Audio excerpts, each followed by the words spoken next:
Et si on parlait épargne et investissement, c'est une question d'argent. Prenez le contrôle de vos finances. C'est le message principal selon le thème du salon de l'épargne, de l'investissement et du patrimoine qui a retenu l'attention des acteurs. Suivi. En Côte d'Ivoire, un adulte sur deux n'épargne pas. Selon le directeur général d'Ecobank Côte d'Ivoire, à cette cérémonie d'ouverture du salon de l'épargne. Pire, 70% de ces adultes ne disposent pas de compte bancaire formel. Il faut agir, dit-il. Ce chiffre doit nous interpeller. Il freine l'investissement, il limite les opportunités pour les familles afin de se construire un avenir serein.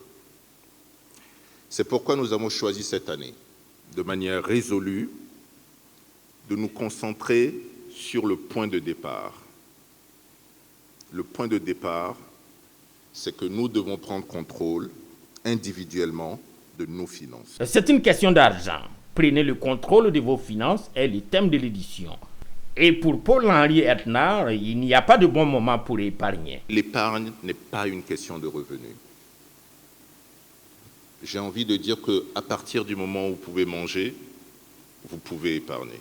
Épargne, mais surtout favoriser l'inclusion financière, souligne à cette occasion le ministre de la Promotion de la Jeunesse. Sans épargne, il est difficile pour les jeunes et les femmes d'investir dans leur avenir, de financer des projets personnels ou de se prémunir contre les aléas de la vie. Notre ambition est donc de briser toutes les barrières à l'inclusion financière pour que chaque Ivoirien, chaque habitant de Côte d'Ivoire, indépendamment de son âge ou de son genre, ait accès à des opportunités économiques. À cet effet, la stratégie du gouvernement repose sur plusieurs axes, notamment l'accès aux services financiers de base, la promotion de la finance digitale à travers l'utilisation des technologies digitales, le financement des projets portés par des jeunes et des femmes, le renforcement des capacités à travers des formations et des programmes d'accompagnement. Pendant des jours, le salon sera meublé de panels de communication, de partage d'expériences, mais aussi d'expositions. Le salon de l'épargne, de l'investissement et du patrimoine est, faut-il le rappeler, à sa 7e édition.